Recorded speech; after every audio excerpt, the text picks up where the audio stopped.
नमस्कार, मैं हूं doctor Payal Raghuvanshi, fertility consultant and gynaecologist.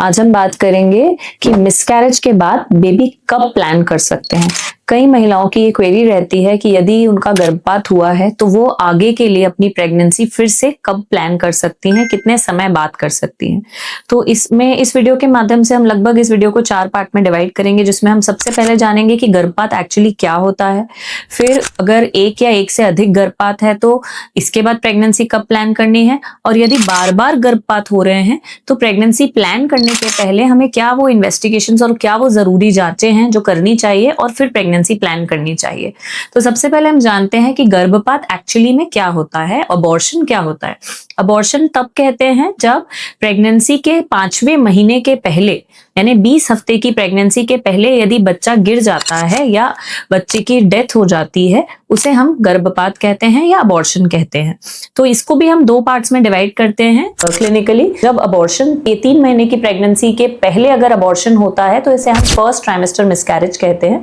यानी पहले 3 महीने में हुआ गर्भपात। और अगर 3 महीने से 5वें महीने, 3 महीने खत्म होने के बाद से, यानी 13वें हफ्ते से 20वें हफ्ते के बीच में यदि वो गर्भपात होता है तो उसे हम सेकेंड ट्राइमेस्टर अबॉर्शन कहते हैं। अगर यदि किसी पेशेंट का फर्स्ट ट्राइमेस्टर अबॉर्शन हुआ है, यानी पहले 3 महीने में गर्भ गिरा है, तो उसके लगभग कारण जो होते हैं वो एम्ब्रियो होता है, यानी जो भ्रूण है वो ही हेल्दी नहीं है, जिसके कारण नेचर ने ही उसे अबॉर्ट करा दिया है या अपने आप से वो गिर गया है। अब यदि इसके बाद आपको वो नेचुरल अबॉर्शन था, यानी आपको ब्लीडिंग हुई, उसमें ही पूरा गर्भ गिर चुका है, तो इसे हम नेचुरल अबॉर्शन, स्पॉन्टेनियस अबॉर्शन कहेंगे। दूसरा होता है कि बच्चे में धड़कन चली गई है, उसके बाद दवाइयां दी गई हैं, आपको गर्भ गिराने की दवाइयां दी गई क्योंकि बच्चे में खराबी थी या बच्चा पहले ही उसके धड़कन जा चुकी थी, तो इसे हम कुछ दवाइयों से अबॉर्ट करना कहते हैं। तीसरा होता है कुछ पेशेंट्स का दवाइयों से जब अबॉर्शन नहीं हो पाता है, दवाइयों से गर्भ नहीं गिर पाता है, तो कुछ पेशेंट्स में हमें डीएनसी करनी पड़ती है, डायलिटेशन एंड इवैक्यूएशन, डीएनई कहा जाता है, यानी बच्चादानी की सफाई करके गर्भ के जो प्रोडक्ट्स होते हैं, जो बच्चे के जो प्रोडक्ट्स होते हैं उनको निकालना पड़ता है। ये एक सर्जिकल प्रोसीजर है और इसे एक माइनर प्रोसीजर कहा जाता है, जिसे हम डीएनई कहते हैं। तो यदि आपका अबॉर्शन में स्पॉन्टेनियसली बच्चा गिरा है और उसके बाद आपको कोई सोनोग्राफी में गर्भ गिरने के 15 दिन के बाद हम सोनोग्राफी करते हैं, यदि उसमें कोई भी आरपीओसीज यानी कि कोई रिटेन प्रोडक्ट्स नहीं है, तो फिर आप जो हैं लगभग 2 महीने के बाद फिर से प्रेगनेंसी के लिए ट्राई कर सकते हैं। या फिर आपका स्पॉन्टेनियस अबॉर्शन हुआ था और उसके लिए आपको कोई दवाइयां नहीं लेनी पड़ी थी, बहुत ही 6 वीक्स या बहुत अर्ली प्रेगनेंसी थी, तो आप नेक्स्ट साइकिल से ही अपना कंसेप्शन के लिए ट्राई कर सकते हैं। लेकिन यदि आपका टीएनसी से गर्भपात हुआ है, यदि गर्भपात होने के समय आपकी बच्चादानी की सफाई की गई थी, तो हम इसे पहले 15 दिन के बाद सोनोग्राफी से चेक करते हैं कि क्या गर्भपात कंप्लीट हो गया है, यानी कंप्लीट इवैक्यूएशन हो गया है और अब कोई बच्चे के टुकड़े या गर्भ के टुकड़े नहीं बचे हैं। उसके बाद हमें ये देखना होता है कि क्या पेशेंट की कंडीशन कैसी है, हेल्थ कंडीशन, यानी उनका हीमोग्लोबिन कैसा है, थायराइड कैसा है, जो रूटीन चेकअप होता है, यदि वो नॉर्मल है कि नहीं है। और वो यदि नॉर्मल आता है तो लगभग आपको 6 वीक्स के बाद आप फिर से, यानी 1.5 से 2 महीने के बाद आप फिर से प्रेगनेंसी के लिए ट्राई कर सकते हैं। यदि आपका किसी पेशेंट का अबॉर्शन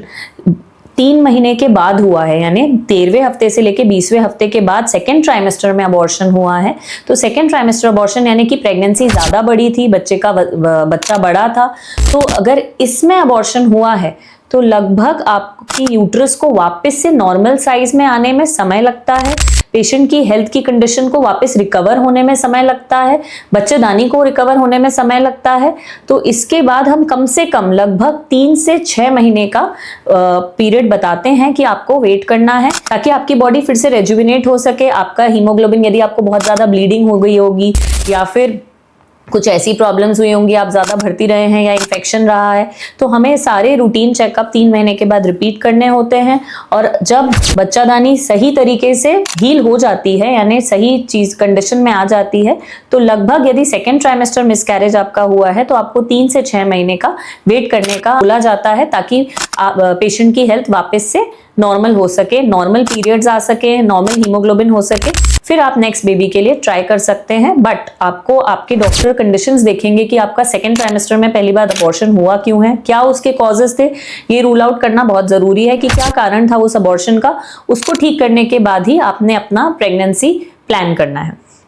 तीसरी चीज होती है, कई बार पेशेंट्स के बहुत सारे अबॉर्शंस होते हैं, यानी 2 या 2 से अधिक अबॉर्शंस यदि हुए हैं पहले ट्राइमेस्टर में या सेकेंड ट्राइमेस्टर में, तो उसको कहते हैं रेकरेंट प्रेगनेंसी लॉस। यदि ये कंडीशन है तो आपको आगे की प्रेगनेंसी के लिए अभी ट्राई ही नहीं करना है। पहले हमें ये इवैल्यूएट करना पड़ेगा कि भाई इतने अबॉर्शंस का क्या कारण है। तो उसके लिए हम जनरली, क्योंकि बच्चा जो है दोनों माता पिता के सेल से बनता है, तो माता पिता की जेनेटिक जांच होना जरूरी है, एक जेनेटिक काउंसलिंग होना जरूरी है जिसमें वो देखते हैं कि अबॉर्शन का क्या कारण हो सकता है, क्योंकि बच्चा बनता आखिर माता और पिता से ही है। तो यदि उन दोनों में कोई जेनेटिक खराबी आती है या कोई जेनेटिक कॉज होता है तो पहले उसे रूल आउट करना जरूरी है, क्योंकि यहाँ पे यदि फिर से प्रेगनेंसी आई तो फिर से अबॉर्शन हो सकता है। तो जब तक हम उसकी तह तक नहीं जाते कि वो अबॉर्शन होने का क्या कारण है, तब तक आपको प्लान नहीं करना है। आपको अपने डॉक्टर से डिस्कस करना है कि क्या वो जरूरी जांचें हैं जो कराई जानी चाहिए, और यदि वो सब सही आती हैं तो अपनी फिर से प्रेगनेंसी प्लान करने के लिए आगे बढ़ सकते हैं। आशा करती हूँ इस वीडियो के माध्यम से आपको ये जानकारी मिली होगी कि एक्चुअली अबॉर्शन क्या होता है और अबॉर्शन होने के कितने समय बाद आप फिर से प्रेगनेंसी के लिए ट्राई कर सकते हैं। यदि इससे रिलेटेड आपको कोई क्वेरी हो तो आप जरूर हमें लिख भेजें या कमेंट बॉक्स में मेंशन करें, हम इसका रिप्लाई करने की कोशिश करेंगे। धन्यवाद।